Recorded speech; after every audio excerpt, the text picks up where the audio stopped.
alternative talk radio contact. The Planet. KGRAradio.com. What's up, saucerheads? This is Ryan Sprague from the Somewhere in the Skies podcast, and I have an exclusive offer for you to come join me at AlienCon Los Angeles. AlienCon brings together UFO researchers, the stars of Ancient Aliens, and science fiction fan favorites. But most importantly, it brings us all together as like-minded people to talk about these topics. I'll be giving lectures and taking part in numerous panel discussions with some of the most popular UFO and unexplained podcasts out there today. And don't forget to check out live podcast recordings of Somewhere in the Skies and Unknown, hosted by Jason McClellan. It's going to be a jam-packed weekend you won't soon forget, and you get to be a part of. The event is June 21st, 22nd, and 23rd at the Los Angeles Convention Center. Tickets are on sale right now at thealiencon.com. And if you use the promo code SKIES at checkout, you'll get an exclusive discount on all tickets. Again, use the promo code SKIES. For guest info, special offers, full schedule, and tickets, visit thealiencon.com. And I'll see you there. There is a huge possibility that they don't know what the heck this is. There is no communication. Not necessarily that aliens are out there.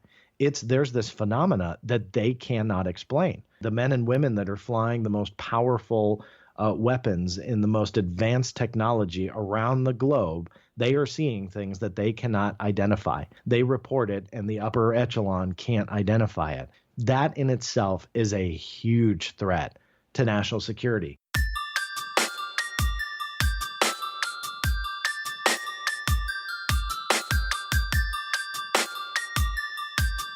This is Somewhere in the Skies with Ryan Sprague.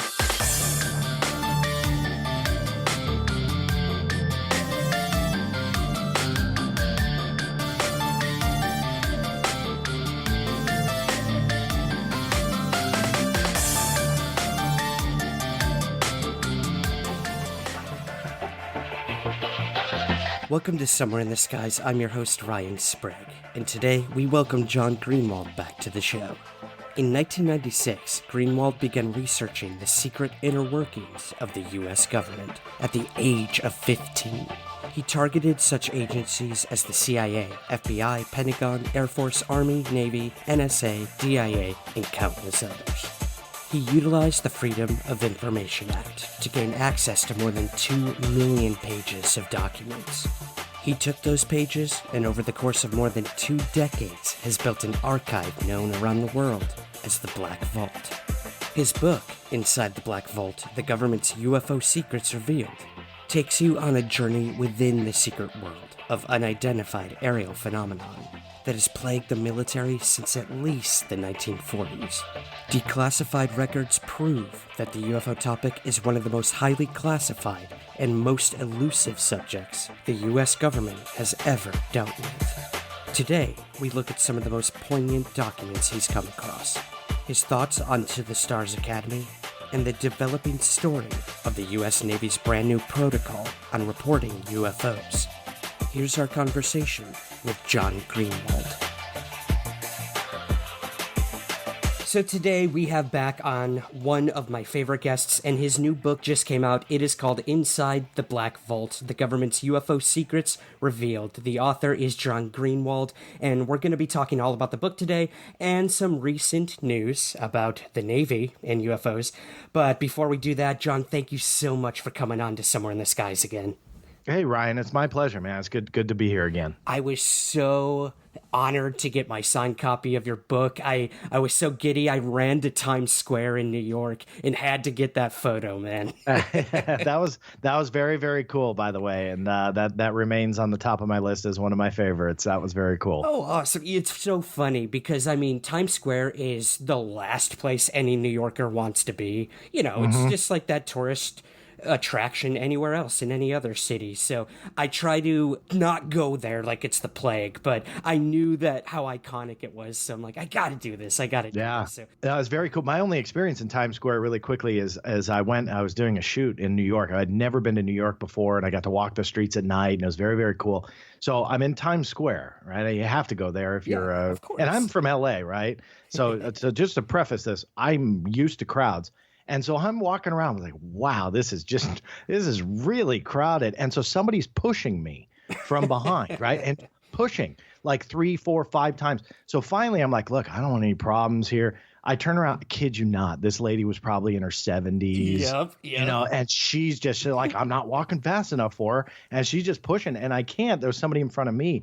Man, I'll never forget that experience. That was my New York moment. Like, oh my God, this was cool to visit. I can't come back. There's no way. I get it, man. I had my brief time in LA too, but I've been in New York City for almost 10 years, and that never gets easier. There will always be a 70-year-old woman behind you who's got to go somewhere and get there before you do. So yeah, I know the feeling.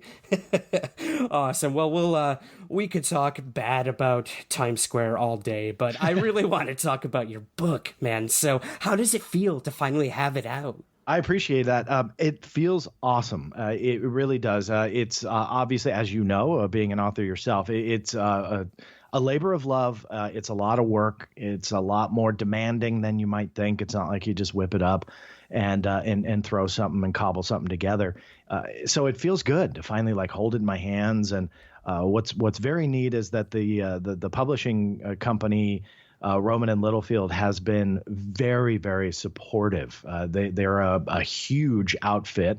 They publish books all around the world. They've got hundreds and hundreds and hundreds of titles under their banner, but UFOs really just kind of isn't their forte. And I wasn't sure, like, hey, is this something that they're just going to publish and not necessarily support, and I'm going to sell 95% of the copies, and that's fine for them because they'll make a couple bucks on the back end.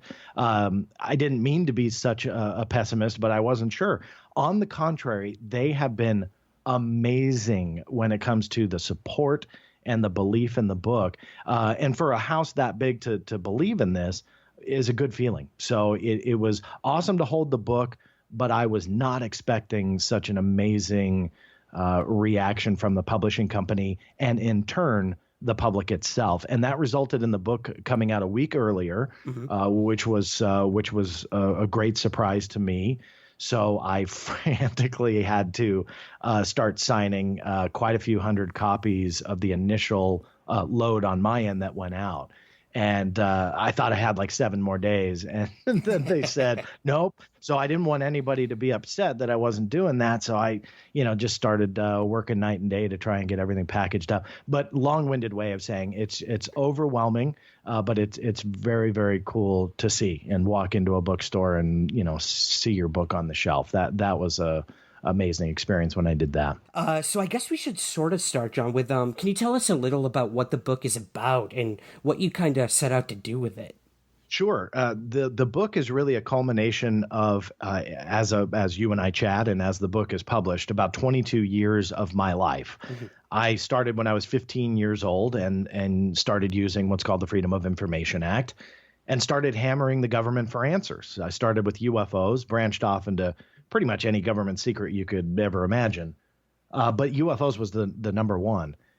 And the book is really a culmination of that 22-year journey because it really wasn't like over and done with in 6 months. Some of these documents took literally years and years to get. Other documents that I write about have been around in the UFO community for quite some time. I don't claim to have found everything. But what I did was, and what I did with the book, is try to bring all of those pieces of the puzzle together and ultimately tell not only my journey to get them, because I'm not trying to make it about me, but my whole point with that intent is to show people that this is the most easily provable cover-up that exists, in my opinion. There is more evidence to the cover-up that exists, not only in documentation form, but also the tactics that the government and the military really kind of launched my way to stop me from getting these documents. In some cases, blatant cover-up attempts of making documents just disappear, literally just disappear. And so what I tried to do is bring all of those pieces of the puzzle together and ultimately make the case that you can try to explain away the UFO phenomena and the plural use of that is intended. Explain that away with all of these explanations. But towards the end of the book, I start tackling those explanations. And when you look at the government documents, and you truly digest it with common sense and logic, all of a sudden none of those explanations make sense. You start leaning towards the fact that this is a more advanced civilization, probably not from here, and that's really the only one that actually makes sense. Now, of course, can you prove that? Well, of course not, because if you could, we'd have a totally different planet we'd be on.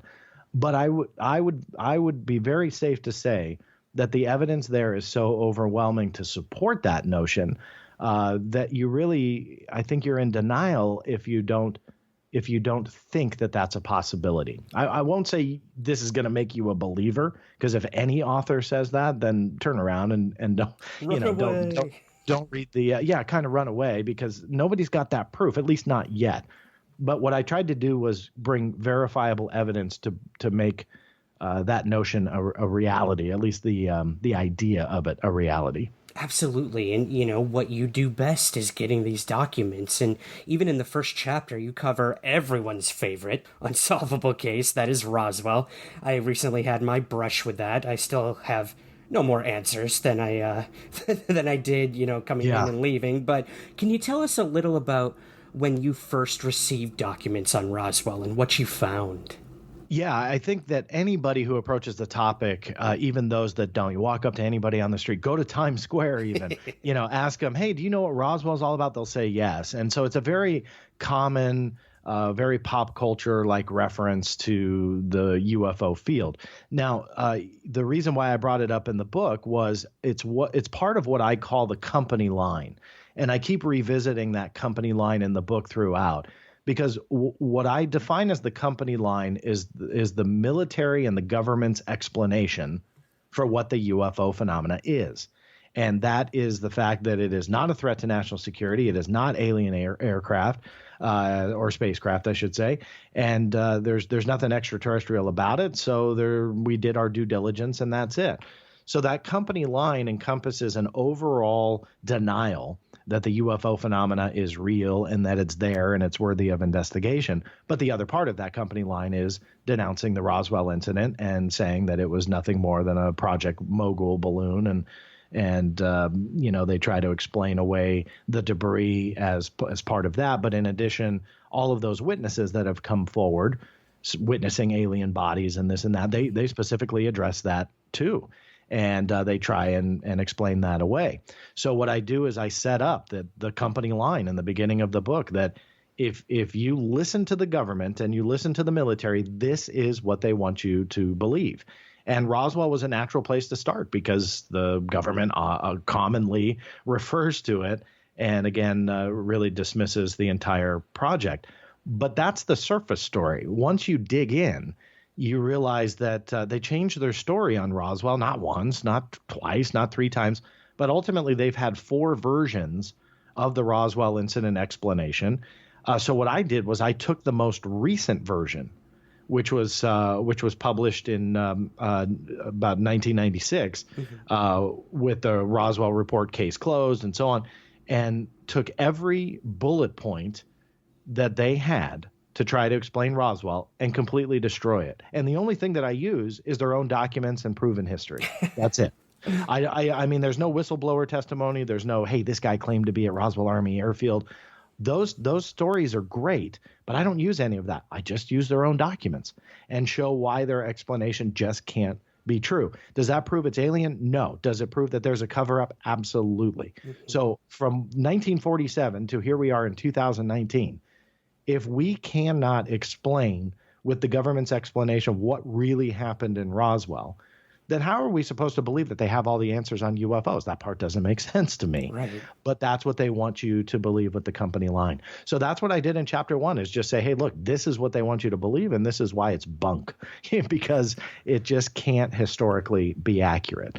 My most fun point to finish the thought is their addressing of the alien bodies. The explanation for the witnesses that do come forward with the bodies, they say that they were crash test dummies that were pushed out of Air Force aircraft, testing parachutes and so on. And yet the problem was the very first crash test dummy was not invented until 1949. not even by the military's Alderson Research Labs. That was the earliest crash test dummy that is known and documented as existing. Roswell happened in 1947. They also tried to explain the bodies in the hospital because obviously you don't take dummies to a hospital. So they said, well, those witnesses, they're seeing injured aircraft pilots. A couple were injured, a couple were killed through two separate incidents. The problem with that were those two incidents were 9 and 12 years after Roswell happened. Wow, right? That's a big gap. Yeah. So either Roswell, there's cover up, or we've now discovered time traveling crash test dummies and time traveling injured or God forbid killed pilots that can travel back in time. That's how silly this becomes when you look below that surface story. So on the surface, again, looks great, sounds great, and a lot of people might even believe it. But all you got to do is look at actual evidence, and it tells a different story. So at the age of 15, 16, 17, as I was really kind of digging deep into this and looking for these answers and so on, I realized that was not only true with Roswell, but pretty much anything else that I looked into. And that was the surface story was one thing, but evidence proved something else entirely. And, that's not any more prevalent than with, what we see on the History Channel now, Project Blue Book. But we're going to talk about the real Project Blue Book. This bleeds over into chapter 3 of your book. So what was the biggest dilemma you sort of came across in terms of Project Blue Book, publicly, what they have said and what the documents actually told you when you started looking into this? Yeah, and that's the other half of the company line, and with Project Blue Book is kind of the culmination of their trifecta of research programs, which involved Project Sign, Project Grudge, and ultimately Blue Book. Blue Book being the one that's more well known. So they investigated well over 12,000 cases from 1947, again collectively between those three projects, from 1947 to 1969. That effort ended at the very end of 1969, very early in 1970. And they, again, will tell you, we researched it. Only 701 of the cases remained unidentified. We believe that the only reason they did remain unidentified is lack of facts or lack of appropriate evidence to give a proper identification.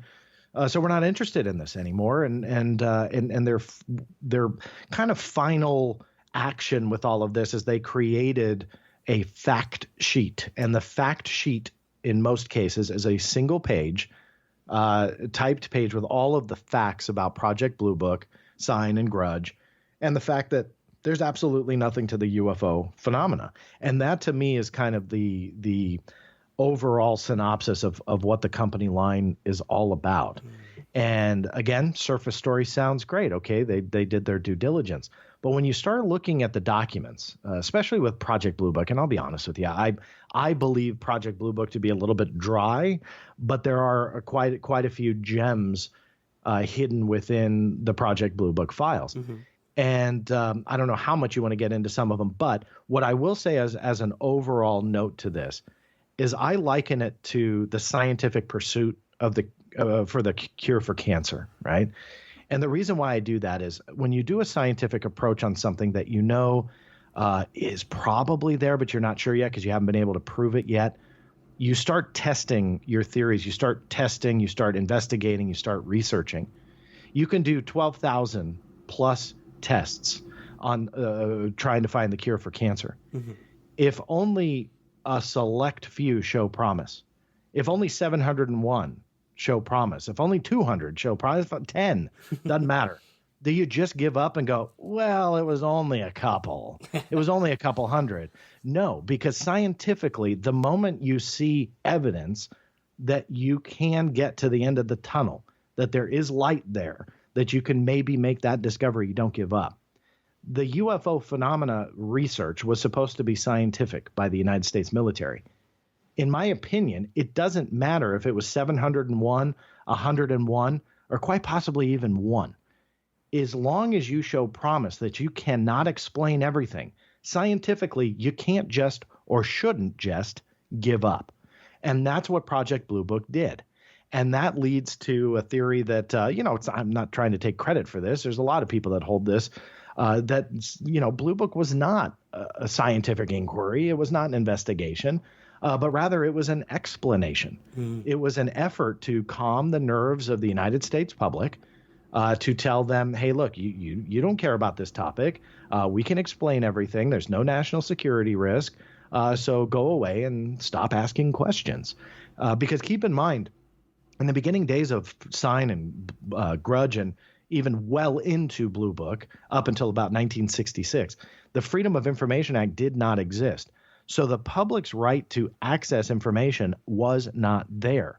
And that's an important fact that many people don't remember when they're looking at government documents from the 50s, let's say, or the early 1960s. The people that wrote them never thought that the general public might ever see them. And I think that that's very important for understanding the approach, that they can blatantly mislead the public with a explanation campaign like Project Blue Book was. And so, again, back to your question and kind of how I explored Blue Book in my particular book, was going in and exploring some of those cases and exploring the overall scope of what Blue Book was supposed to be, and then showing probably why it wasn't that. And that the answer was not that UFOs were solvable. In fact, the intelligence community, the CIA, the FBI, the Defense Intelligence Agency, the National Security Agency, you name the acronym, they all had documents that stretched far beyond the end of the quote-unquote investigation. And I think it's because they knew that there was no answer given. They were taking those threats very seriously, the UFO cases very seriously, the incursions on base very seriously. So my whole scope of 22 years of research, once I started kind of putting those pieces together about the company line, was to always go back to the company line as a reference point and continue to disprove it time and time again. Because for me, that shows the ludicrous nature of this cover-up and the lengths that they will go to make sure that you and I don't know about it. And Blue Book, I think the intent was to make us go away, that here in 2019, Somewhere in the Skies podcast would not exist, that the Black Vault would not be around, because nobody cares about UFOs, that nobody cares because they're all explainable. On the contrary, though, I think the general public wants more answers because we don't have them yet. Yeah, I think they only fueled the fire in terms of that. That's right. Well, John, you mentioned incursions on military bases, and that was a big part of Chapter 8 of your book, where you covered UFOs in the military, and you cite the Rendlesham Forest Incident. Many of our listeners may know a little about it, but what other examples did you find in the documentation, that this was going on, that, not only were UFOs being seen by civilians, but this was happening on a regular basis to our own military? Yeah. So what I did, obviously, like you pointed out, Rendlesham is a big one we know of. But part of that, I don't want to beat a dead horse, but part of that company line is the national security aspect to this. And they seemingly punched that quite a bit. And the national security aspect to this, to me, the evidence is so damning and overwhelming, it's hard for me to believe that they would even say this. But they claim that whatever this phenomena is, whatever UFOs are, it does not pose a threat to national security. So what I did was I just dug into the archive and looked for all of the military base incursions, especially those with nuclear weapons and some really powerful weaponry, where UFOs were seemingly able to fly in and out whenever and wherever they wanted. Inside Loring Air Force Base, inside Wurtsmith Air Force Base, where they store these incredibly powerful weapons in these incredibly sensitive areas, these UFOs are just flying in like it ain't no thing and then flying right back out, doing whatever they want, and they've never been able to catch them. They've never been able to identify them. It wasn't Farmer Bob and his crop duster who veered off course because he was drinking too much. It literally were intelligently controlled craft doing maneuvers that they could not, that the United States military on a sensitive installation could not ever identify. And that's just not one or two cases. And I've always wanted to stress that. There are multiple incursions, and I line them up in Chapter 8 and surrounding chapters of these cases where UFOs are seen in and around these military bases, and they just can't identify them. That's something that's big. And to me, by definition, that is a threat to national security. Yeah. If it comes down that it's the Canadian military and, they're able to like come in and snoop around, cool, but we should investigate it and know that, right? I mean, as mundane as the explanation may be, we need to figure it out. And the government has been so adamant about saying we are not interested in this, that we don't care about it. To me, that's part of the alarming part of this story. Now, obviously, in the last week or so, the military seemingly is starting to address this issue, and quite possibly the Navy is generating guidelines, and I'm guessing you and I will get into that later. But so there may be a shift, and I hope there is a shift. But for decades and decades after Project Blue Book, the government and military has been very adamant about saying, hey, we don't care. And yet, on the contrary, you look at the government documents and you go, no, actually, they did care and they couldn't do anything about it.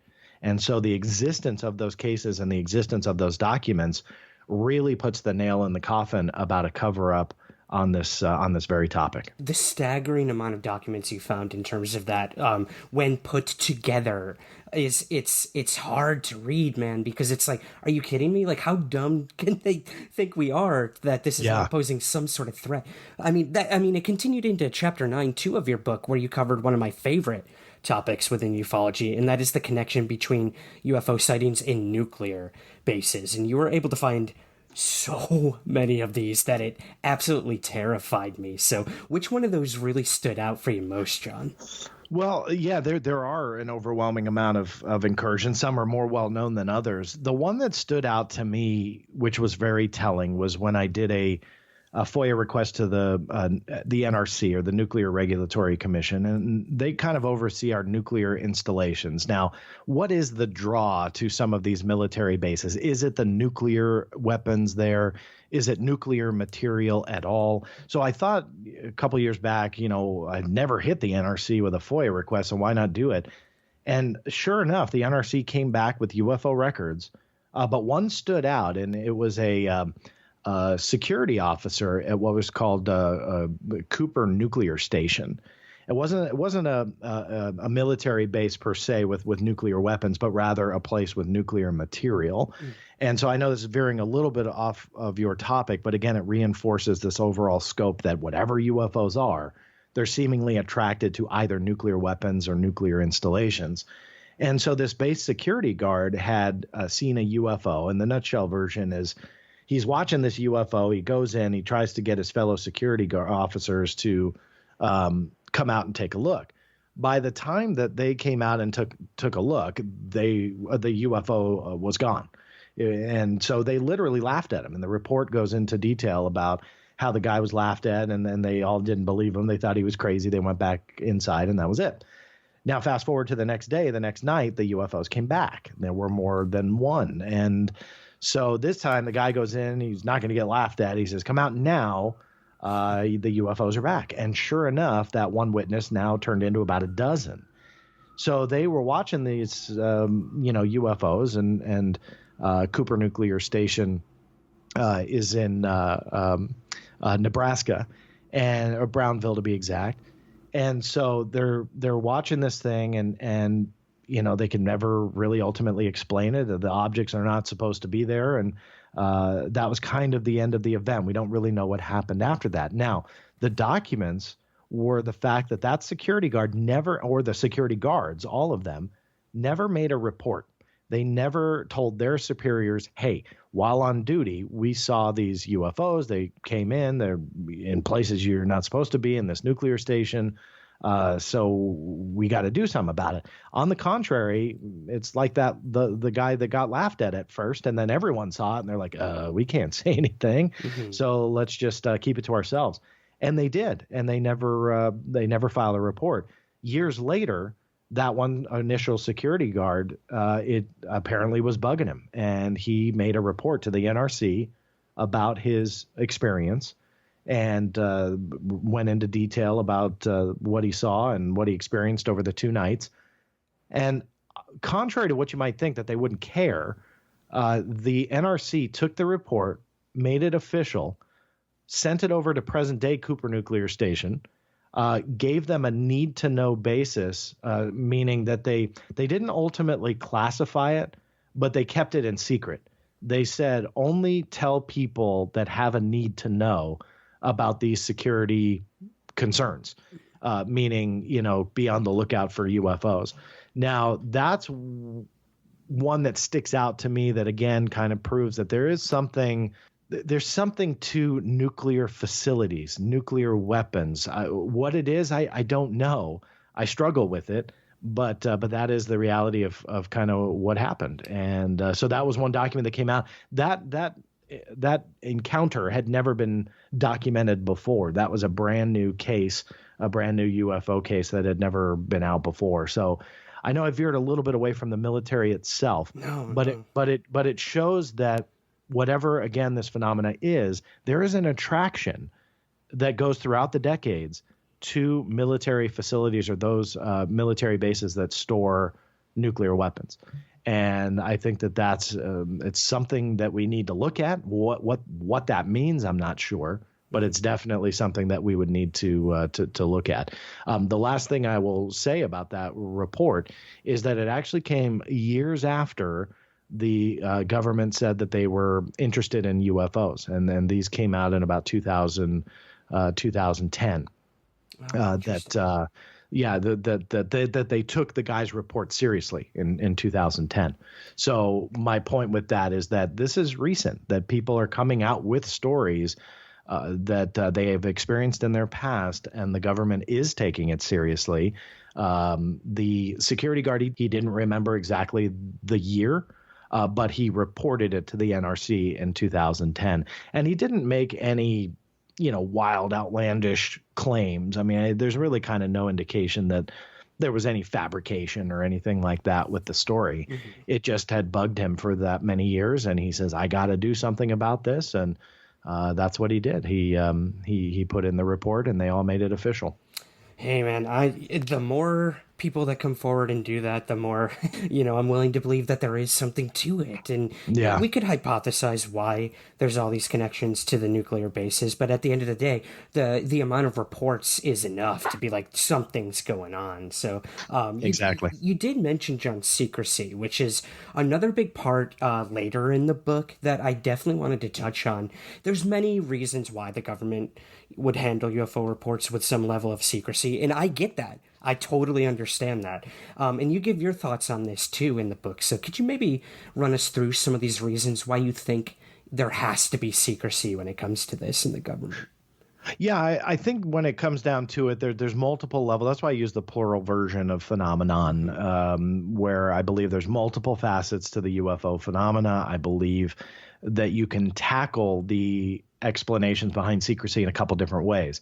I do believe that there are a high percentage of people that everyday people that are walking around the streets or hanging out in their backyard or whatever they're doing, that are seeing things that potentially are UFOs to them, but are testing of either top secret technology or something in development that we don't know about yet. So there has to be a level of secrecy and kind of an aura of a cover-up anyway, naturally, because of stuff like that. We know that. Before the B-2 stealth bomber was announced, that thing was probably the cause of a couple of the UFO sightings around the time frame when they were flying it. Right. I mean, you can't always keep these types of aircraft that are traveling at high speeds confined to Area 51. Granted, it's a big area. But when you're going fast, I'm going away from the B-2 with this comment, but when you're going incredibly fast and you're testing that technology, I mean, you can't just fly around in a circle in your backyard. You got to open it up a little bit, and you got to start traversing the United States. And as a result, people are going to see things. But then all of a sudden, the government has the greatest tool that they can use, and that is the general public's fascination with UFOs. Because all of a sudden, a testing of a top secret aircraft, somebody thinks it's alien, and the story is just kind of mostly disregarded anyway. So I mean, not to be a pessimist about that, but I mean that is a tool. We have to consider that. So there is a level of secrecy that I feel is warranted, and it needs to be maintained. The other part of it, too, is when you talk about the military pilots themselves, the military bases that are experiencing these encounters, some of which we talked about, but they can't explain them. Now you have a whole different facet on why you need that secrecy. And although this isn't popular with some circles, we have to consider that the United States government and the military is not in collusion with aliens, and they know all about this, and they're all knowing. The general public who believes that have a very, in my opinion, inflated idea of the government intelligence that's really there. Not to put them down, but what I mean by that is there is a huge possibility that they don't know what the heck this is. There is no communication, and that in itself is the threat to national security. Not necessarily that aliens are out there. There's this phenomena that they cannot explain. The men and women that are flying the most powerful weapons in the most advanced technology around the globe, they are seeing things that they cannot identify. They report it, and the upper echelon can't identify it. That in itself is a huge threat to national security. Because jump ahead to a hypothetical. If they came out and they said, okay, look, UFOs are real, our military pilots are seeing them, and we've investigated them for decades, and we cannot determine what they are. Some we can figure out, but a lot of them we cannot. If you have the most powerful nation in the world telling their people we have something above our heads that we cannot combat, we cannot communicate with, and we do not understand, that in itself is a threat to national security. I'm not saying that's exactly how it is. I'm saying that, to me, is probably the biggest possibility here. So you can approach the secrecy thing a few different ways. So now it's not the government is maliciously keeping a secret from you. They know everything. They have all the answers. It's quite possibly they have no answers to give you. And the fact that they have no answers to give you is the threat to national security. And that's what they have to avoid.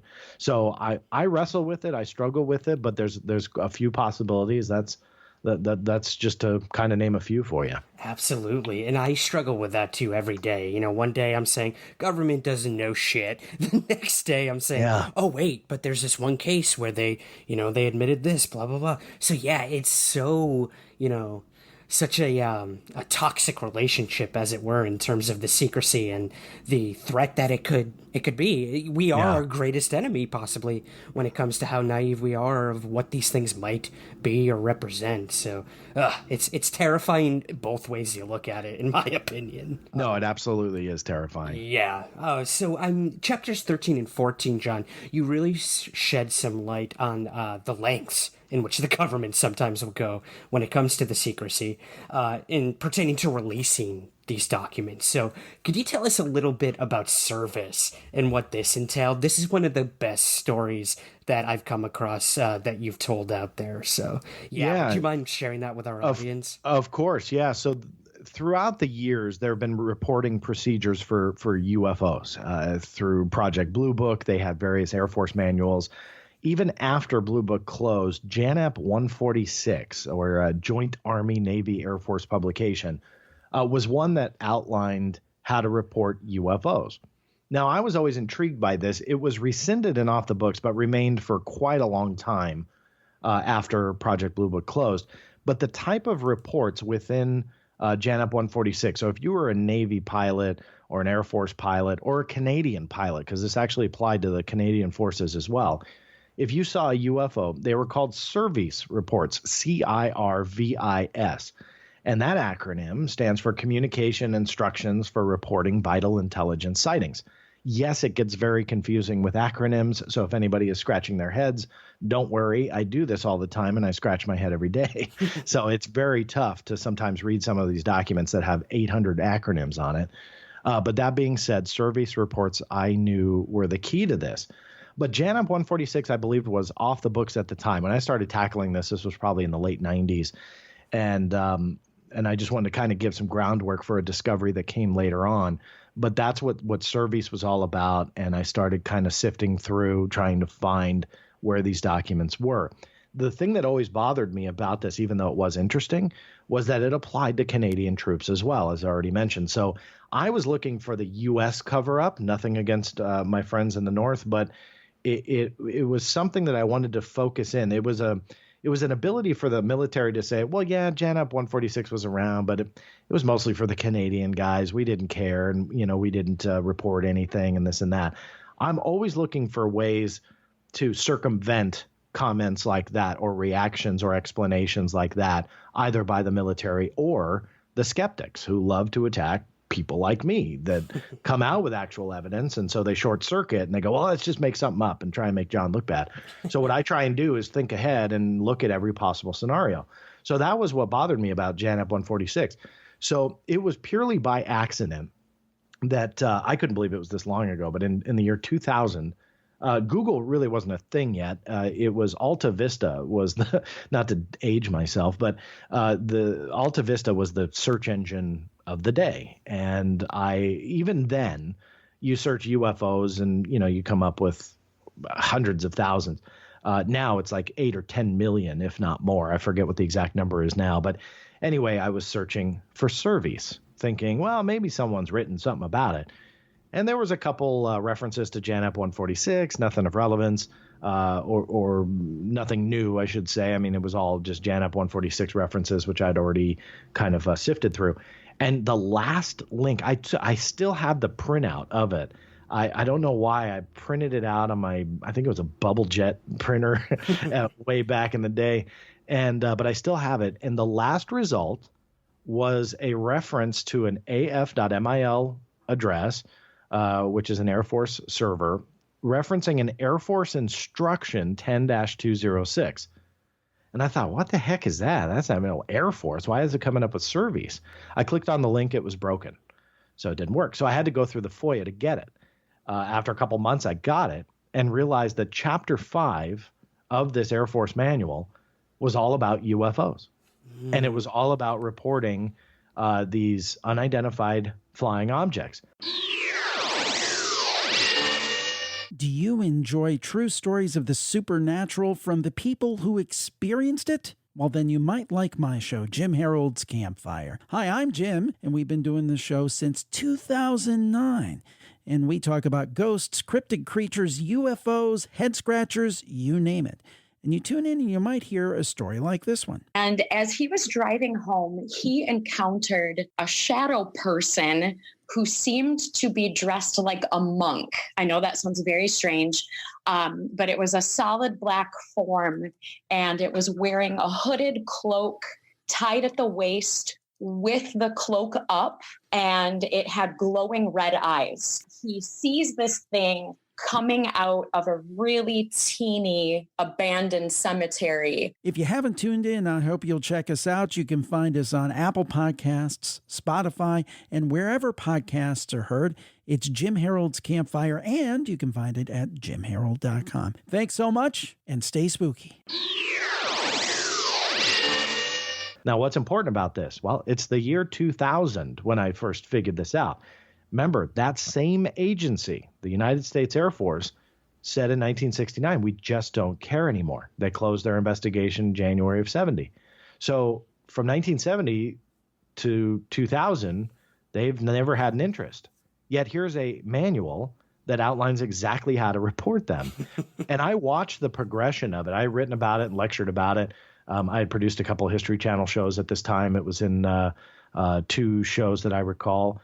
But nothing really a major spotlight. I felt it was newsworthy, but, it's not a breaking news type story. So it's not like it ended up on CNN.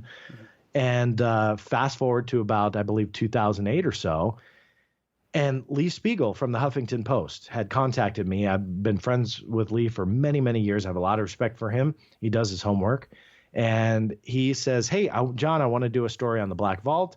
A very common question that's asked to me, and which is one he asked, was, give me the 5 top documents that you would point out. So I gave him a couple. 10-206 was one of them. What was interesting at this point was that 10-206 had been updated many times from 2000 to about 2008 or so when I was talking to Lee about doing the story. And the reason why I bring that up is it shows that it's an active publication.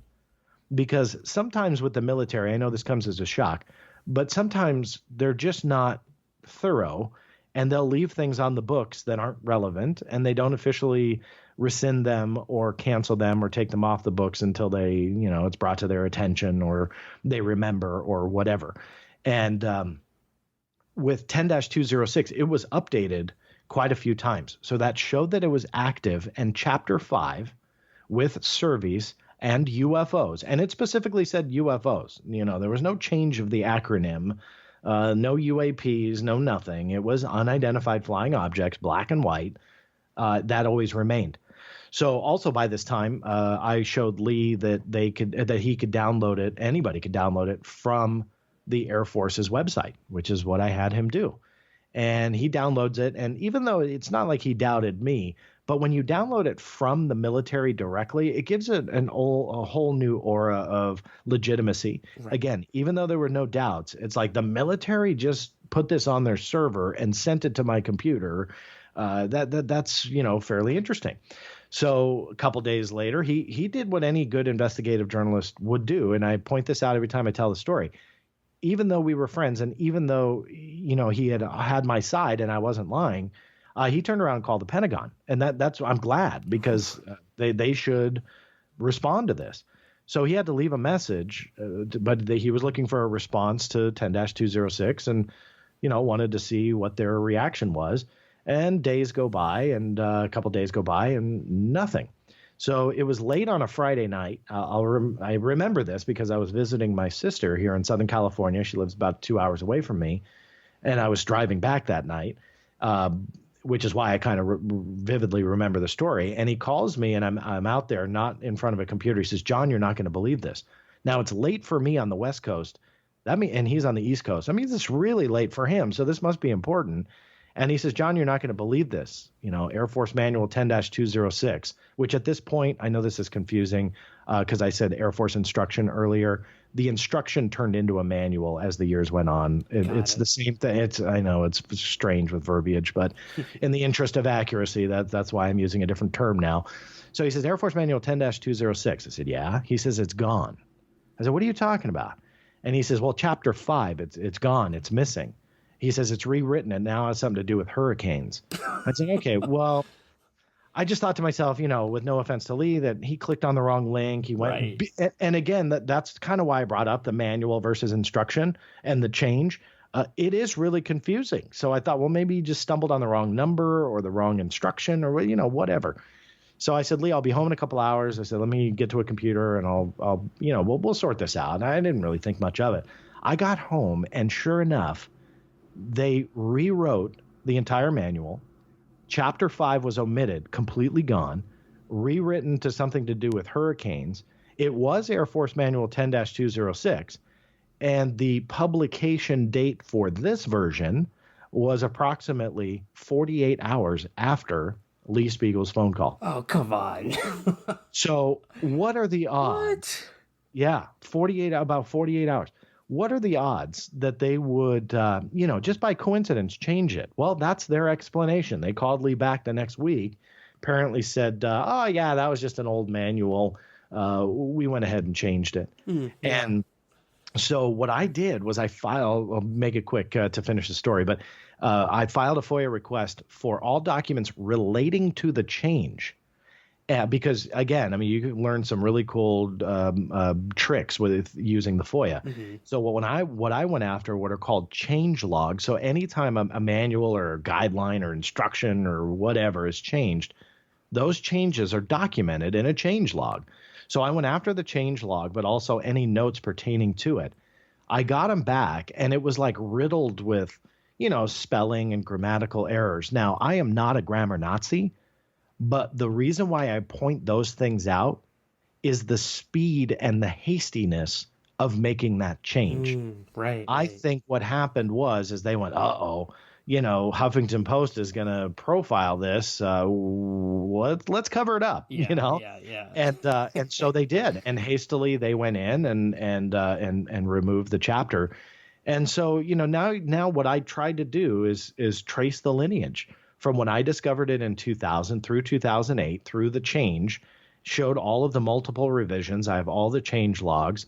And you can see, if in my opinion, if that's not a blatant attempt at a cover-up, I'm not really sure what is. Yeah. And the reason why I've punched the multiple times of changes is that would be their out. If they had never touched that document from 2000 to 2008 when they changed it, I would say, you know what, maybe it was just a forgotten publication.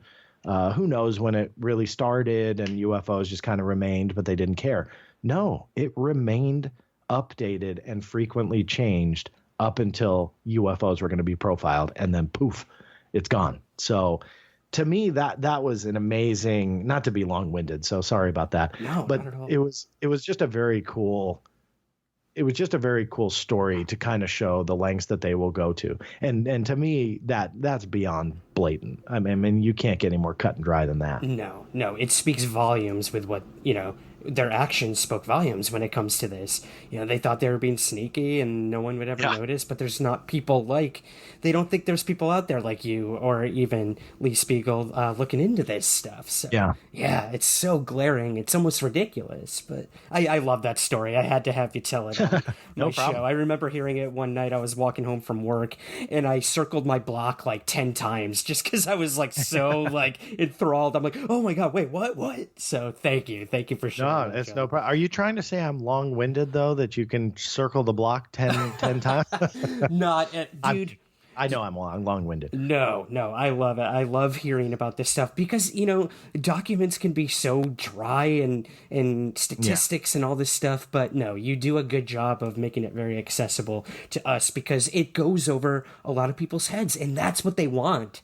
They want you to get so entrenched in, a 500-page report. Who's going to take the time to go through something like that? You look at that last Roswell one, it's like 400 pages long. No one's going to go through that entire thing and be like, you got to be kidding me. But they do it on purpose. Yeah. They really I do. think that there's something, it's a great point. I think there's something to be said that part of the cover up, and we see this with the JFK assassination documents and quite a few other things as well, drown the public in information. So instead of keeping it from them, just drown them in it. And with the JFK assassination documents as a prime example, hundreds of thousands of documents were dumped from the National Archives. And it's like, you're right, who will go through it? Now, as the years go on, of course, we'll all be going through it because we're interested in it. But there is something to be said that when you dump 100, 200, 300,000 documents onto the public, the Washington Post is not going to do an in-depth expose on those documents in a day. And I think that that's part of, really think to the big picture, that they can't do it that quick. So if they do it at all, it's, a month or two later to do it right anyway, a month or two later to sift through all that and write a cohesive article. At that point, the news cycle on that particular topic is done. Mm-hmm. Now, will you and I read an article like that? Yeah, we'll eat it all up. But sadly, with the general public, they're very focused on what is happening today, not necessarily what happened yesterday. So when you're past that news cycle, you have a fraction of those still interested. Mm-hmm. And we see it with, again, I'm going off on a tangent here, but we see it throughout. And that's why, for those who may not have ever noticed, that's why you see document dumps on a Friday night or a holiday weekend. When did the Mueller report come out? On a holiday weekend, Easter, right. So you look at the strategy behind that. It came out, I believe it was Thursday, but Friday was a holiday with Good Friday, or a holiday for most places anyway. Mm-hmm. And so when they dump those things in an evening, on a Friday evening or on a holiday weekend, as silly as it sounds, because you and I would probably still be interested on that Monday, the majority of the general public would not be. The news cycle is over. There's a whole new world, for the newsmen and the newswomen on that Monday. And so all of a sudden it's not quite as newsworthy. So all of those tactics definitely play a role in cover-ups. And for me, it's just a fascinating psychology behind it all. Sort of wrapping up with the book, John, what's kind of the biggest thing you learned by putting the book together, and what do you hope people will walk away with after reading it? The biggest thing I learned, I have more stuff than I thought. Joking aside, putting the book together made me really dig back into documents that, although I had them online and they've been online for 20 years, I haven't seen them in 20 years. You know, a lot of times I forget what I have. So for me, the biggest takeaway was not only that, but the amount of evidence to prove a cover-up and conspiracy. And again, using those pieces of the puzzle and putting them all together in book form, for me, was a heck of a lot different than running an archive. You know, I mean, I don't just take a 100-page document and then publish it online as a 2-page, editorial. My job, I feel, is different. I don't claim to be a journalist. I never have. What I do is I take that raw information and put it online for the journalists. I feel like more of an archivist role and a researcher role, making those tools available. So to be able to take all of those, collectively tens of thousands of pages from all the various agencies and on UFOs, that is, and look at the most important pieces and then tell a cohesive story. It was a challenge, but it was something that showed me there is more evidence than even I thought. And I've been preaching about this for a long time, but there is more evidence than I thought. And so that's what I personally took away from the book. In regards to, well, I don't know. Did you ask me? Sorry if I'm making stuff up here. Did you ask what I want the general public to take away? Yeah, I did. Okay. You're not Sorry, imagining. I don't know if I dreamt that or. It's early over there. I get it, my man. Wow, I need more coffee. So that's the personal note for me when it comes to people reading this. I want people to challenge their beliefs, and I don't necessarily put in my book like you're supposed to believe this is aliens. No, I do put forth that sounds like the most plausible explanation and why many of the other explanations don't make sense. But it's not me. It's not for me to tell you how to think. And so that's why, for fun, and it's more of a token, but I had minted a challenge coin for the release of this book. I only made 500 of them, and it's a token for people to challenge themselves. If you're a firm believer in UFOs, there's still a lot in this book that you'll get out of. If you're a skeptic about UFOs and you don't believe it at all, I believe you'll truly get a lot out of this book. If you're on the fence, I believe that you'll get a lot out of it. The reason why I say that is in each level, no matter what level you feel you fit into, that we have to challenge ourselves. Should I be such a believer? Should I be such a skeptic? Or should I be in the middle? There's enough evidence here to throw me one way or the other. And that's what I mean by challenging our beliefs. And so that's what I want people to kind of take away from the book is that the tagline that ended up on Amazon, which I actually wasn't, I wrote it, but then I thought, oh God, is this bad? Like, does this mean no one will buy the book? And the tagline says, the evidence in this book may not ultimately give you the smoking gun you are looking for on your journey, but I guarantee you it will give you a box of bullets when you find it. And I kind of cringed when I read my own writing that ended up on the top of Amazon and a couple other advertisements and stuff. Does that convey that the book is bad? I don't know. But where I write that and how I would address this to, again, how I intended people to walk away after reading the book is that each and every one of us, you, me, your listeners, people that are listening to you for the first time, the smoking gun for them, for all of us, is different. So you have a different smoking gun than I do. I have a different smoking gun than she does, and so on and so forth. And so that's why I wrote that and said, look, the smoking gun's different for all of us, but these are the pieces of the puzzle. These are the bullets for the gun. So when you are convinced, this is the evidence that you need to really drive it home. And that was my full intent, is for people to walk away saying, hey, that evidence really is there. Anybody can get this information. There is nothing in the book that no one cannot get under the Freedom of Information Act, that you can go after these records. You can see it on an official level that the military and the government is lying. I mean, there's no way around it. So now we have to figure out why. And then and that's the intent with the book. The other part I had a lot of fun with that I hope people walk away with is what I did was I juxtaposed science and proven history versus what the documents were saying UFOs were capable of. So what I did was I was researching airspeeds of world records and, you know, what the various X-planes were doing.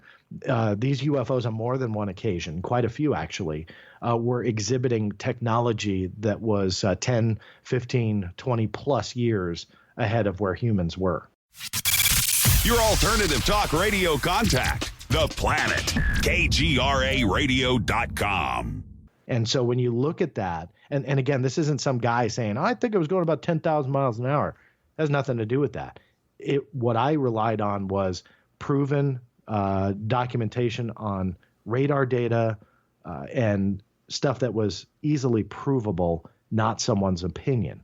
And that's what I used to then juxtapose with science. And then you start really telling an amazing story. And you go, wow, that was 20 years more advanced than the U.S. military document, you know, in the 1950s. How is that even possible? And yet the United States military has that in their files. And so using all of those logical points on how to look at this, you can't help but think, hey, this is a much more heavily advanced civilization than our own. Right. And I mean, too, what you always say, too, is the documents don't lie. What's in the documents might not exactly be truthful, but the documents themselves don't lie. And I've always tried to keep that in mind when I'm going through this stuff. But moving away from the book a little bit, John, your recent findings with To the Stars Academy, you put together the most extensive timeline of events with Luis Elizondo, the ATIP program, and some issues that have arisen. So could you maybe run us through your concerns, where you stand today on this entire affair? I know this is a very controversial thing right now in the UFO community, at least. So. Yeah. No, and it absolutely is. And it's not popular to go against the company line. I'll be the first to admit. And, you know, I said this the other day, and I'll say it again. I truly believe this. I am not in this field to be popular. I'm in this field to be accurate. And I think that some people, they don't quite understand that. And the fact that I'm going against the going story of ATIP, which comes through To the Stars Academy, the fact that I just don't buy it hook, line, and sinker, I think bothers a few people. But in the same respect, we have to ask very important questions. Now, I separate my thoughts on To the Stars Academy versus those thoughts on ATIP, or the Advanced Aerospace Threat Identification Program, which in layman's terms is the quote-unquote secret Pentagon UFO study that broke in December of 2017. And so I kind of separate those answers. What I focused on in the timeline was using everything that Mr. Luis Elizondo has said publicly on various lecture circuits. Now that he's done a couple lectures, I dug up, those statements and news articles and so on, and tried to put it all on a timeline. But what I also put on the timeline, and again, just for research purposes to try and make sense, but what I also put on the timeline, because I believe that we have to look at this, are the other figures that are directly tied to the ATIP program, primarily Dr. Hal Puthoff, who has also lectured. And then I also put on the timeline the media journalists that worked directly with Mr. Elizondo, Dr. Hal Puthoff, and To the Stars Academy as a whole. I did not include anybody or anything that did not have a direct connection to ATIP or a direct connection to the people of ATIP. So again, I used those big mainstream media outlets and the key figures. I put it all on a timeline, and it is a mess. Yeah. So a lot of the heat that was thrown my way from, and it's a handful of people, but it's a very loud handful. The heat primarily comes with, well, Greenwald wants to believe that the government and the FOIA will give him all the answers. So he's doubting To the Stars and ATIP because the government said it's not true. So what I did on the timeline was actually really not use the government at all. Like, I only used the key players of ATIP. There are a select few exceptions. I mean, of course, the government plays a role in the story. So I do have the provable government documents on the timeline, and that connects back to the original posting, what's called a bid solicitation for OSAP, which another acronym, Advanced Aerospace Weapons System Applications Program. That's a mouthful. But when they officially asked for bids, and again, put that on the timeline, because that is apparently the going story is the precursor name of what ultimately became ATIP. And so when you look at it all on a timeline, I laugh because it is laughable that there are multiple start dates for when ATIP came around. Going to the original New York Times story, and this is meant to be no offense to Ralph Blumenthal, Helene Cooper, or Leslie Kean, they said ATIP started in 2007. Well, that contradicts what Mr. Elizondo has gone on the record saying. So the really weird thing is that the media, namely the New York Times, said that they saw ATIP contracts to prove what they were reporting, but they never showed them. The problem is there were no ATIP contracts ever. It was an OSAP contract. They never actually mentioned that program name. It's not classified. So if they did see contracts, it would have a different name. Now, why is this important? Because it sounds like, oh, it's semantics. Who cares? In the interest of accuracy, we have to care. We have to care when the actual date was 2007 or 2008 or 2009, depends on who you want to believe. What happened with this timeline, and how did it go so awry? So I put it together, and of course, controversy surrounds it, but it is 100% sourced, top to bottom. There's nothing in there that I made up or fabricated or can be refuted. It is all the words of, again, the players that I've named. So when you look at it in that form and you see those discrepancies, it's problematic.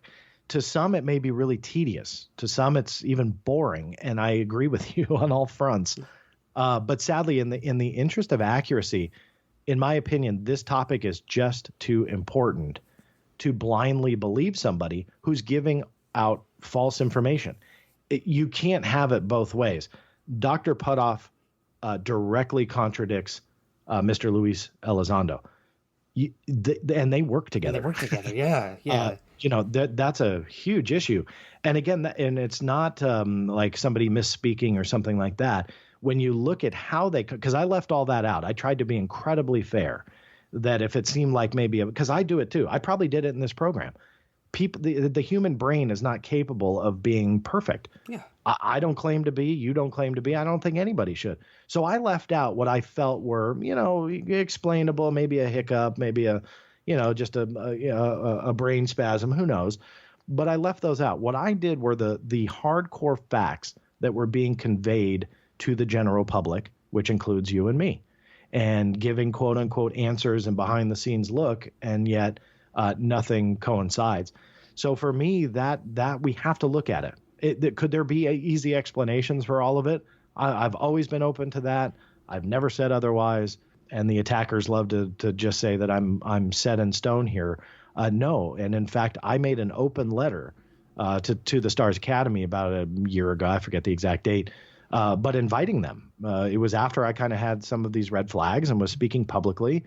And I'll say now what I told them in an open letter, which I published online. It's not fair for me to quote unquote trash them, which I don't feel I'm doing.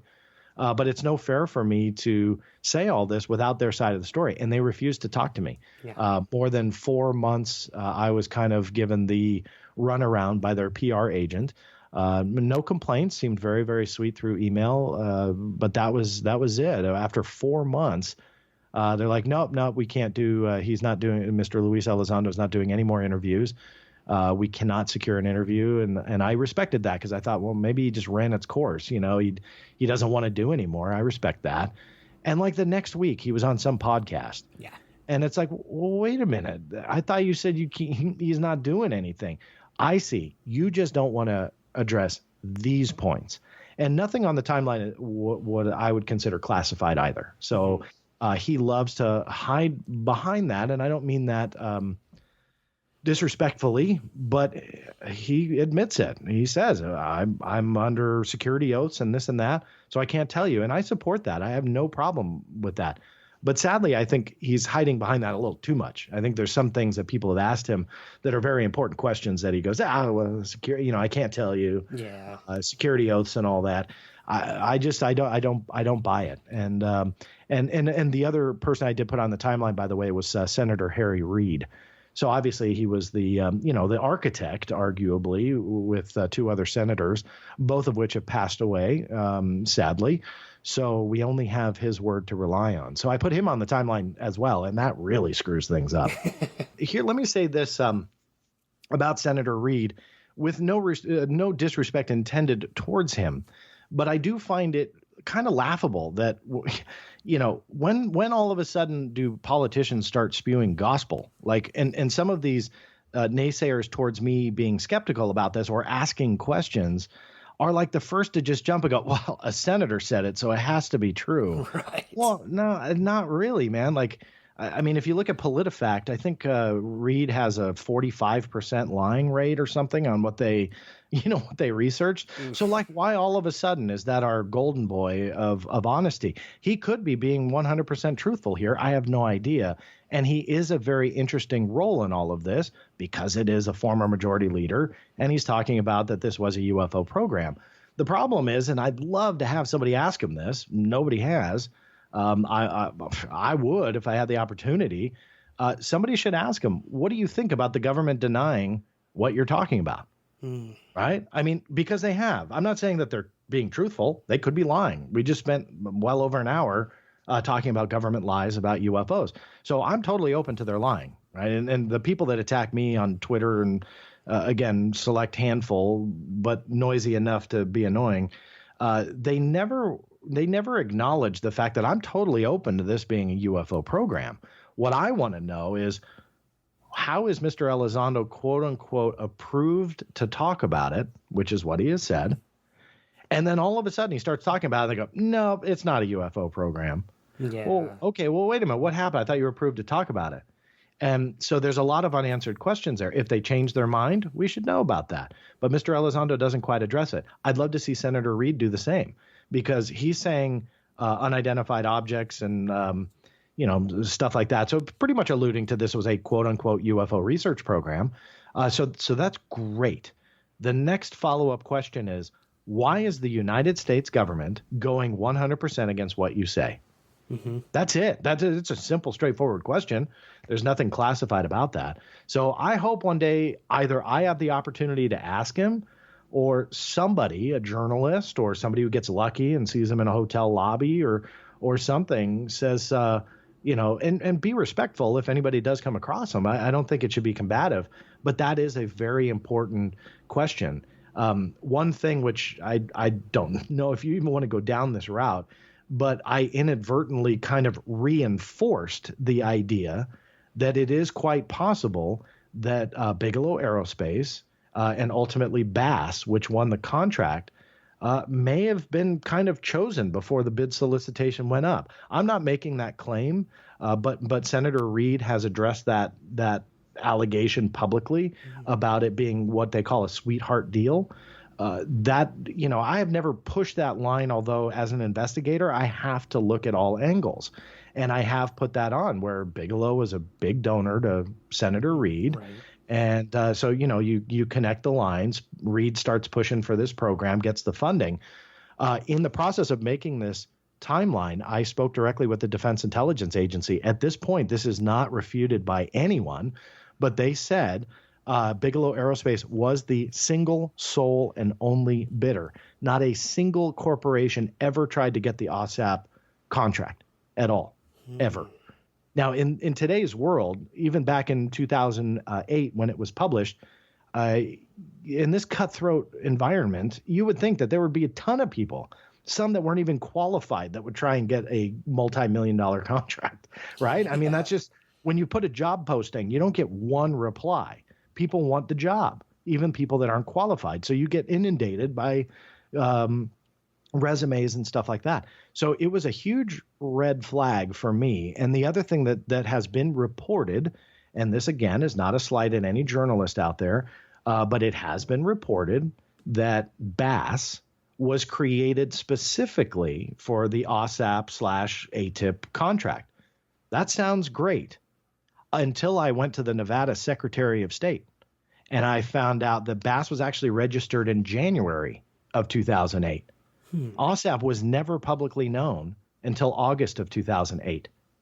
So how could he have, I don't know, the gut feeling to create an LLC 8 months or so prior to actually winning the contract that, again, was reported to be created solely for that program?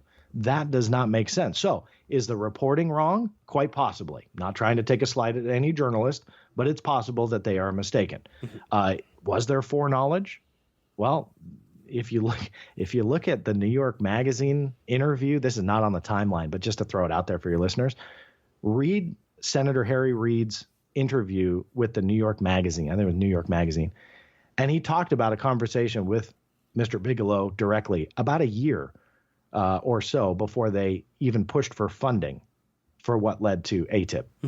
Why would he be having that conversation if this wasn't a sweetheart deal? Yeah. So, and that's not me saying it. So for the hate mail that I'm about to receive, please know I did not say that. Senator Reid did.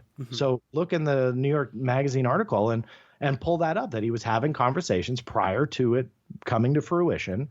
And then it came to fruition. Then the Defense Intelligence Agency confirms there was no other bidder. So, there's a lot of stuff that just, it doesn't jive. Now, let's just say at the end of the day, it's a sweetheart deal.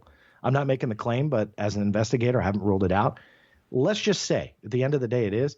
It doesn't change anything, but it does kind of throw into question like everything else. Yeah. Because then it throws into question on Senator Reid's push to continue this research. Why? Well, who got the contract?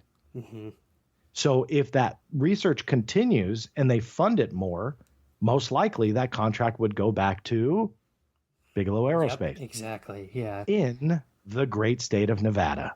So not to sound like a conspiracy nut, but all of that is documented. And even with that hypothetical, it all makes sense.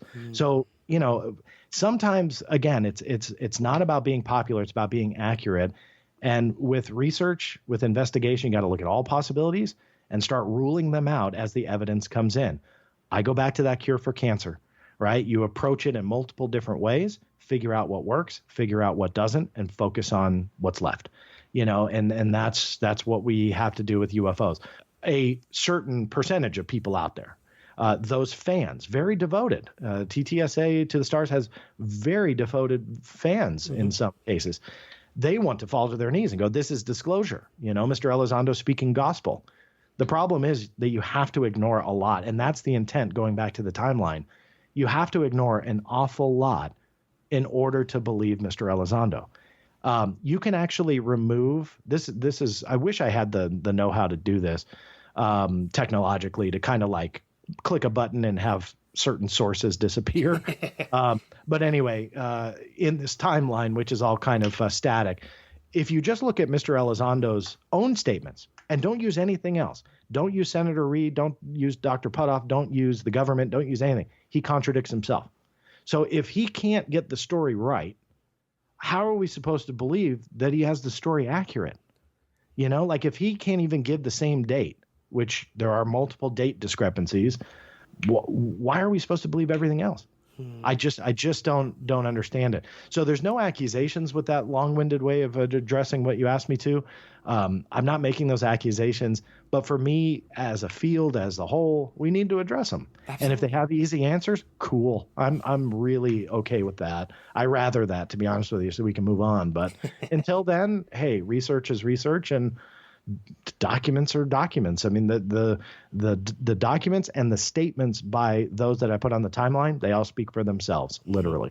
Well, and I'm glad you did it in timeline format, because obviously dates mean everything when it comes to all this, and it falls apart the minute you start looking at it. And again, I'm not saying I'm a To the Stars super fan or I'm anti To the Stars. I think this is exciting. It's extremely exciting that UFOs are in the mainstream news, that they're covering it, but it's how they're covering it, who's doing it, and how accurate it actually is. And that even connects to something that came out days ago, John. And you recently responded to the news about the Navy announcing they were going to change their protocol in reporting UFOs. And again, you have people screaming, disclosure, disclosure. I had a problem with that right off the bat because, I mean, of course, military branches have protocols when it comes to reporting UFOs. So why is this any different? I don't exactly know, but could you maybe tell us a little about what your thoughts are on all this and what you discovered literally minutes before we started recording this? And in fact, I have another update for you because the email came in. So in the last week or so, news broke that the Navy was going to be updating their guidelines, and the idea was that they were going to be taking UFO reports more seriously. Now, here's where I kind of wrestle with just jumping aboard going, oh, thank God they're going back to reporting UFOs, in that if you look at the official statement, there's nothing about UFOs.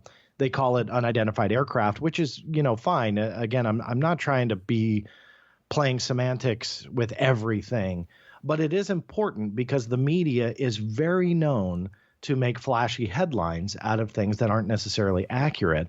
And so what I did was I immediately contacted some people over at the Navy and tried to get, number one, the full actual statement, because sometimes with news agencies, they don't publish the entire statement. So I don't know if this is like a 3-page statement, a 1-paragraph statement, 1 sentence. So what I did was I kind of cobbled it together from Politico and Washington Post. Mm-hmm.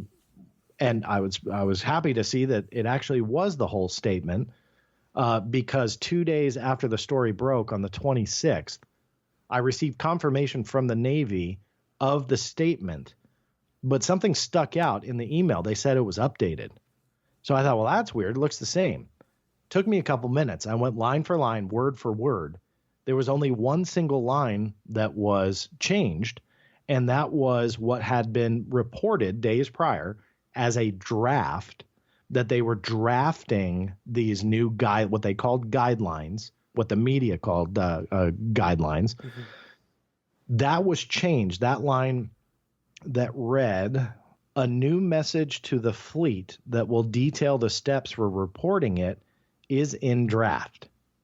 Okay. Mm-hmm. That changed to, a message to the fleet details the steps for reporting each incident. The reason why that's important is that means it's no longer in draft.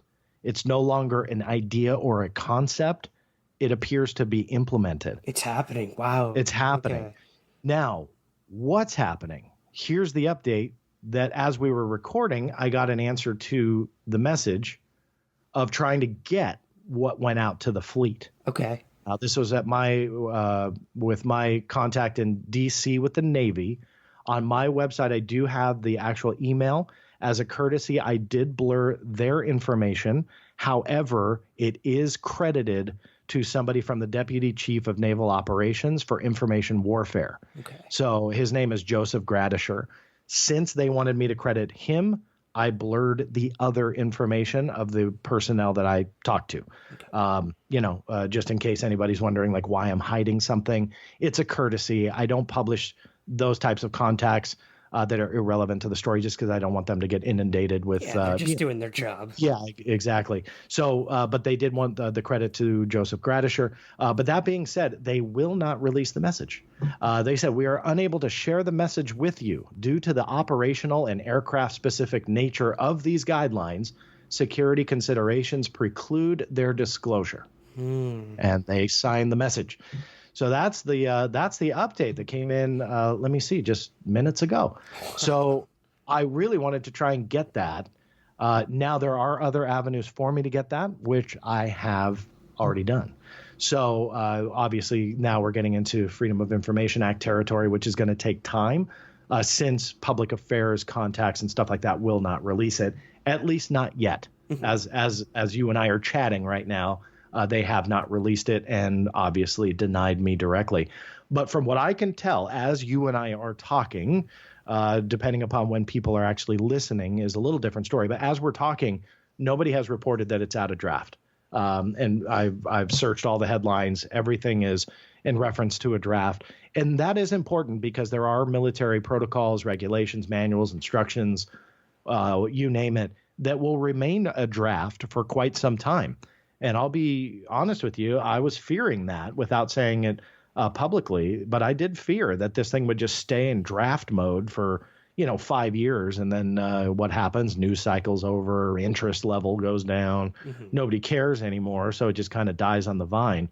But it's pretty encouraging to see that statement was changed and that they seemingly have implemented whatever guideline this is.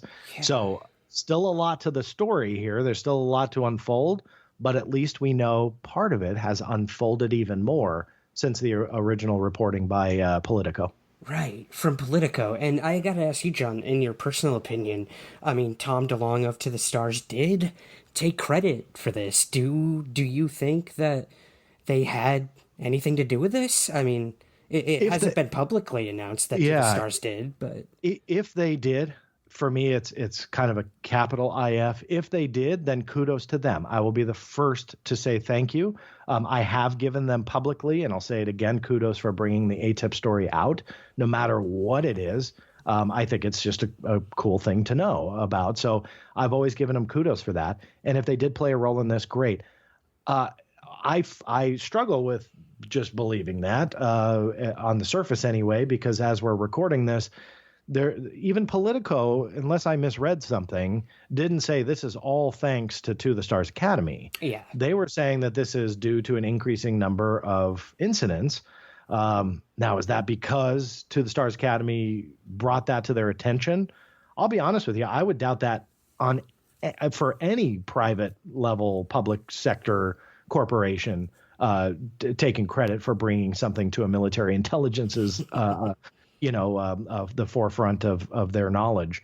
So I have doubts, but not because it's TTSA. I just have doubts because that would, circumvent every intelligence agency, military branch, and so on, that they just don't know, right. And that they're going to take credit for saying, hey, look, these pilots are seeing things. Is that a possibility? Absolutely. And again, I will be more than happy to give kudos, but I think that it's fairly telling that Mr. Mellon, Christopher Mellon, was interviewed. Mr. Luis Elizondo was interviewed for Politico. And again, please correct me if I am wrong, but I do not recall anywhere in that saying To the Stars Academy was responsible for this. So are we going to doubt the reporting of Politico, or are we going to doubt Tom DeLonge's Instagram post? We can choose and argue that one. But at this point, I have my reservations that they were directly involved. Again, I'm with you. I'm still on the fence. It is interesting that, the most vocal within To the Stars, and even what Luis Elizondo is telling us was one of the bigger cases investigated with ATIP is Fravor's encounter, the Nimitz encounter. Having been Navy, maybe that had something to do with this, that the Navy was the first military branch to announce this. Are we going to see the Air Force coming out with new protocol, or the Army? I wonder how far this is going to go and what sort of trickle effect it's going to have, or if it's just going to die in the water, Yeah, that's right. I mean, pardon the pun. That was good. I see what you did there, Ryan. I didn't even mean to do that. I swear to God, I didn't even mean to do that. No, I've always wanted to be an optimist when it comes to this. I know I got a lot of heat for being skeptical about the ATIP thing. I want this to be true. And for your listeners that are curious, what I did was I actually dug into the phrasing of that statement that I just referenced. So beyond the breaking news that it's no longer in draft, although they didn't say UFOs, they said unidentified aircraft. That made me cringe a little bit, because that is an out for a military agency to say, well, that's an over-embellished headline. Right. We're just interested in the drones that are out there that people are flying and this and that. I mean, again, looking for those outs, looking for skeptical responses to something. So I dug deep into various UFO documents, and I've, found that phrasing actually connects to flying saucers and UFOs going back at least 66 years. Oh, wow. So it was kind of nice to see that there is a lineage to the phrasing. But again, to kind of paraphrase that article, I mean, I went into historical documents, but even United States Air Force regulations outlining aviation safety in relation to reporting and investigating unidentified aircraft. So the Air Force took a lot of heat in the last couple days or so since the story broke, that they're behind the times and this and that. So what I did was I actually brought out a lot of the Air Force instructions, not 10-206 that we were talking about earlier, but other ones that actually talk about unidentified aircraft that are still on the books today, that are dated 2015, 2016. There's even a FAA diagram on how to intercept a quote unquote unidentified aircraft. And I even dug up an official definition of unidentified aircraft by the FAA after what was a UFO, but it was quickly identified thereafter. But a UFO had encroached on the White House airspace. Now, again, it ended up being a small commercial plane. But my whole point is that it was a quote unquote unidentified aircraft at the time. And the director of the deputy administrator, I should say, of the FAA had done a press conference, and back in 2005, and he directly addressed unidentified aircraft in relation to that incident. So I broke down all of those documents, and I tried to maintain a fairly neutral point of view that I let the reader decide on whether or not this really is the UFO topic that we want or not. But at least we can tie it back to flying saucers and UFOs with a documented history. And that's what I love, is just finding corroborating evidence to support something. And hopefully this is what we want it to be. As the more of these stories break with To the Stars and ATIP and the Navy, maybe we're going to see an Inside the Black Vault Volume 2 in the making. Man. I won't have any hair left by the time that one. I'll just pull it all out. I know. Well, where can we find the book, John, and everything you're up to these days, man? I know it's got to feel good to have the book done, but your work is never done. Yeah, no, it never is. Well, I'm continuing to go after documents. If you're interested in the book, you can order it online at InsideTheBlackVault.com, or, of course, any brick and mortar bookstore that's around you, or Amazon, or wherever you want to order it from. Hopefully, I'll have some exciting news in the coming next month or so about something pretty big I'm excited about. So that'll be neat to kind of stay tuned for. But more than all else, just kind of going after the documents and putting it all out there. So make sure you follow on Twitter and Facebook and stuff like that, because that's where I post most of the stuff very, very quickly. And that's where you can hear from me first. Literally, you were posting something right before we hopped on. So I know you're always working, and that's what I love about you, man. And even for the detractors out there, there's no doubting that your work is essential to this field. And I love having you on. And I got to thank you again for running us through all of this today on Somewhere in the Sky. So thank you. It's my pleasure, and anytime. That's it for this week's episode. Again, be sure to pick up the book, Inside the Black Vault, available on Amazon, at your local bookstores, or directly from the author at InsideTheBlackVault.com. Please be sure to subscribe, rate, and review Somewhere in the Skies on Apple Podcasts, your Android apps, or wherever you listen to the show. It helps us gain visibility and find new listeners. If you want to help the show continue and receive rewards in return, be sure to become a patron today. To learn more and to contribute, visit patreon.com/SomewhereSkies. We're on Twitter @SomewhereSkies and Instagram @SomewhereSkiesPod. For all past episodes, news, articles, and contact information, visit the official website, somewhereintheskies.com. I'll see you here next week, and remember, keep your feet on the ground, but never stop searching somewhere in the skies.